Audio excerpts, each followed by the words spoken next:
Brooklyn Independent Television. This week we promised to have a probably an exciting show discussion about high school football, and even though it's the middle of baseball season, the football season is quite some time away. Joining me this week to discuss high school football, especially the top high school football players for NYC Football.com, is Deval Ellis of NYC Football.com and his brother Deval Ellis. So I have the Ellis brothers in the house today. What you guys been up to lately? Just working, training kids, trying to get them ready for the next level. We have a couple of kids that are seniors going to college next year. Just been working with them on their footwork, weightlifting, getting them ready for school and stuff like that, making sure they have everything ready academically and living situations. That's pretty much it. Okay, now for NYCFootball.com, this is their first annual All-Star team.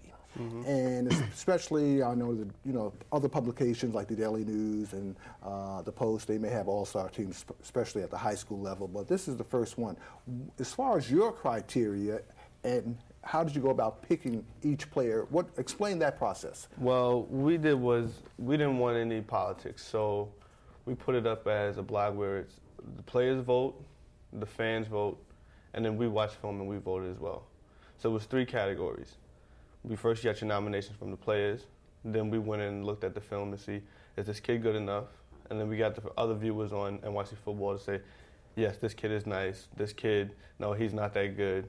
So we put a compilation of things together so we could pick who we think is the top 50. So it's similar almost to Major League Baseball, the way they pick their All-Stars.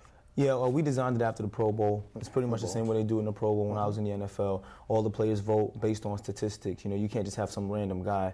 You have to look at the top statistical categories. The players vote, and then the fans vote. So this much is supposed to be even. And by the time the show airs, these players will be honored at ESPN Zone in Manhattan. Yes. Right. So that's May 22nd, ESPN Zone breakfast banquet. I don't know the particular time, but let's get into the first play. We're going to go defense. Okay. You play defense, right? Yes, I'm a defensive guy. I can look at that. Okay.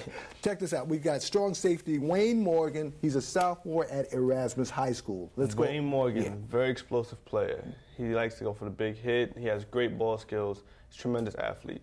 He was a hands-down #1 player for defense. Everyone in the city all the players voted for him and said Wayne Morgan's the best.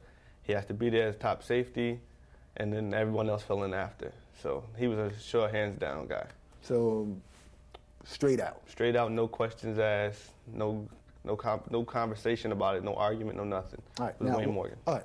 Also defensively, we're going over some of the top players, so we're not going to mention all 50. But we want to go over some key players, especially that live here in Brooklyn. Also, Kadir Forbes, defensive tackle, Poly Prep. Kadir Forbes, he's a very strong, explosive guy. How big is he? He's about 5. He's a small guy, 5'7", about 230. Mm-hmm. But he's very explosive. He can play many different positions on the field. He plays nose tackle. He plays linebacker. He's very, like I said, very explosive. Can't express how much he's explosive. And he's only a junior right now. He's a junior. Yeah, he'll be back next year. Very hard hitter. Caused a lot of fumbles, picking the ball off, taking it back for touchdown. From the D-line, a lot of turnovers. So this was a hands-down pick also. Okay. All right. Brandon Reddish, also strong safety out of Fort Hamilton High School. He's a junior. Now we had a fight over this kid because he plays both sides of the ball. Okay. And I wanted him as a receiver, but he wanted him as a safety. So you guys flip a coin?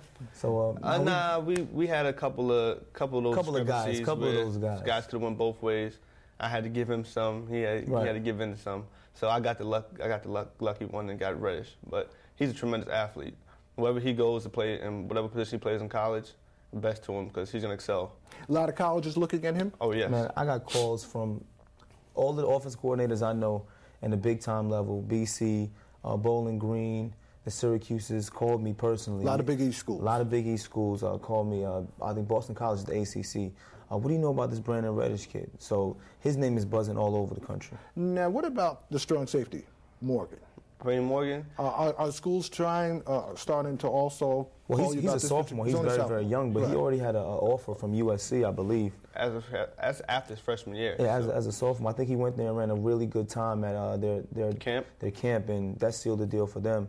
I don't know how that's going to change with the coaching staff changing. That always affects everything in the long run, but that kid's going to go And somewhere also big those time. NCAA sanctions too, right? Right. Unfortunately. Okay, we won't get to that. Now, also, top offensive players. We're going to look at those also. We only have about 30 seconds left of this segment, but when we come back, I want to look at the top offensive players that you guys picked. First annual NYCFootball.com All-Star Team Top 50. We will not go over all the top 50, but we're going to try to get through as much as possible right after this. Brooklyn Independent Television on the BCAT TV network.